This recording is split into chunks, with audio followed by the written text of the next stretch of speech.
Hello students. In the previous class we had discussed the steps in construction of index numbers. Next we'll go in the methods of construction of index numbers. The various methods of constructing index number can be classified into two groups. The first one is simple or unweighted index number and the second group is weighted index numbers.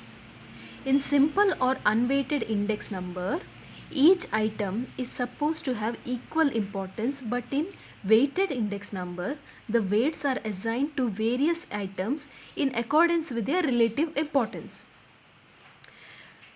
Unweighted index number, the first one, the simple or unweighted index number, can be further divided into two categories. That is simple aggregate index number and simple average of relative index numbers. The unweighted index number also can be further divided into two categories: weighted aggregative index number and weighted average of relatives index number. The flowchart below will show you the simpler way. First is index numbers. They are divided into two: unweighted and weighted. Again further they are divided into two. The unweighted is divided into simple aggregative and simple average of relatives. And weighted is further divided into weighted aggregative and weighted average of relatives. So first is construction of price numbers. In the starting I have told you there are different types of index number, that is price index number, quantity index numbers and value index number. Now we are in price index number. Now in construction of price index number, again there are two, right? Unweighted and weighted. First we'll see the simple or unweighted index number.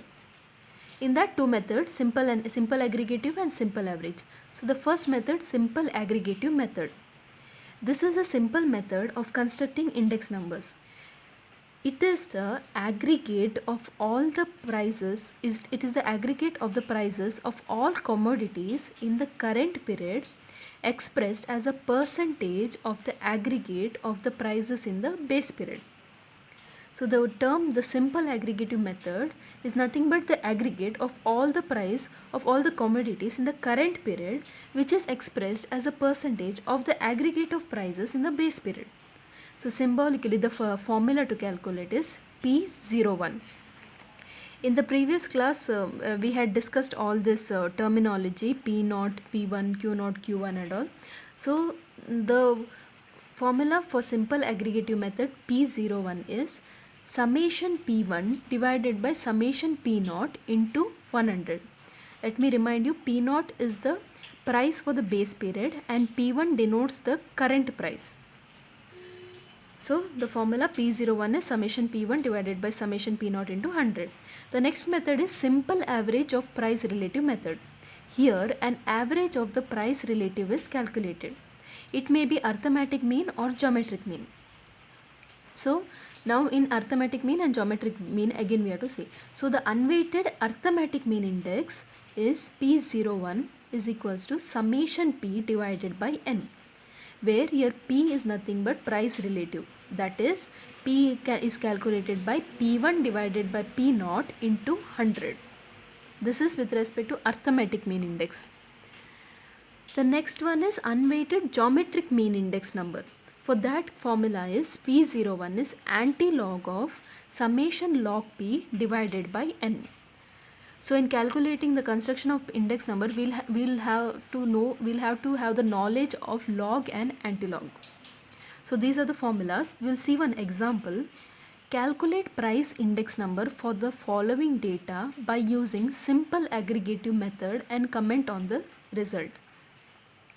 Let's recall the simple aggregative method. What is the formula? Simple aggregative method, the formula is P01 is summation P1 divided by summation P0 into 100. So now there is a table given.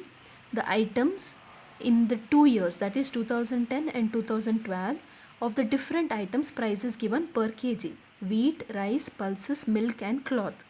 For the 2 years, one is 2010 and 2012. So here the base period is 2010.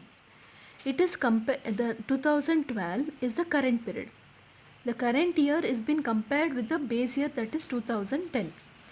So the solution is like this. So we have to calculate the price index number using simple aggregative method. So we need the P0 and P1, that is summation P0 and P1.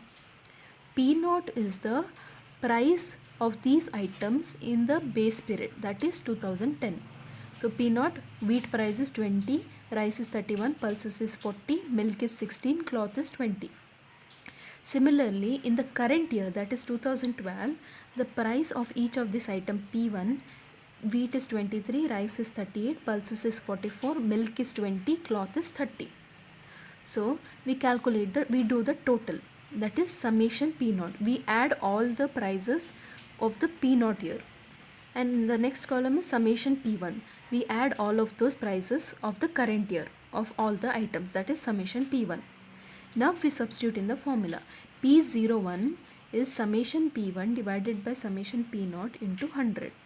Summation P1 is 155 divided by 127 into 100. That is 122.05. So it means that the price in 2012 has increased by 22.05% as compared to 2011. Always the index number in the base period will be 100.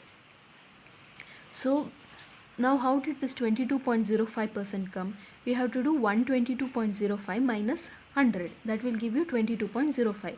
That means in the base period the index number was 100. Now when it came to 2012, it has increased by 22.05%. The next example, calculate price index number using unweighted aggregative method for the year 2000 and 1999 on the basis of 1998 from the following data. Now there are two names. One is unweighted or simple price index. So in the first question when they asked simple aggregative method. The next question when they asked unweighted aggregative. These both are same, unweighted or simple. So calculate price index number using unweighted aggregative method for the year 2000 and 1999 on the basis of 1998 for the following data. The commodities cheese, egg and potato are being given.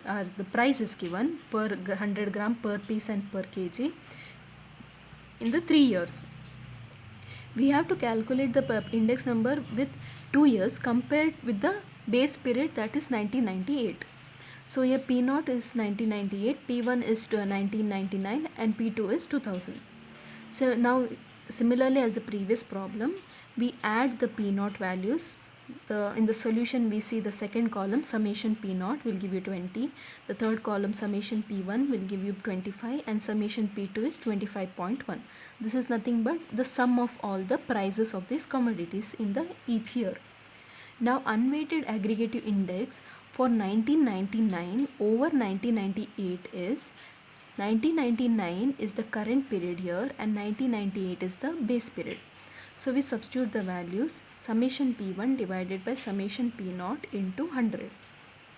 That is 25 divided by 20 into 100 is 125. Next is unweighted aggregative index for 2000 over 1998. Now here 2000 is the current period and 1998 is the base period. So these 2 years have been compared with the base year, that is 1998. Summation P02 is summation P2 divided by summation P0 into 100. That is 25.1 divided by 20 into 100, which equals to 125.5.